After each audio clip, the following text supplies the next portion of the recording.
We don't want the conference to just be talking and then end here. What we'd really like to get to is the ability to make changes in your organization, your country, your system. So I ask you to think about over the next 2 days, what types of knowledge and information will you take away for yourself and your colleague? With this conference, I hope that people will openly discuss and share experiences to learn from each other, and we are happy as a health sector in Rwanda to share our experience, but also to learn from you.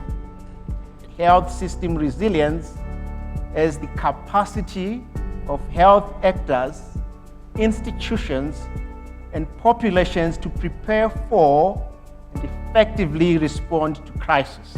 For me, resilience is the capacity to absorb the negative impact of crisis and recover, but also taking lesson to even be better. Logistics is a key component of every structure, every system, both governmental or whatever. Believe it or not, until you get into it, then you will realize the essence of proper planning in order to make sure that people receive the kind of outcome and results that they need. This year, the UN Humanitarian Agency estimates that we have about 132 million people in 42 countries in need of humanitarian assistance, highest ever.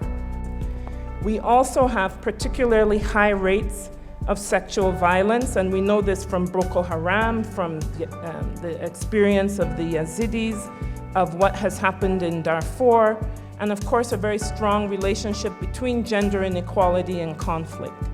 And we know there's no way we're going to achieve the Sustainable Development Goals related to health if we're not focusing on these settings, because that's where the women and girls are dying.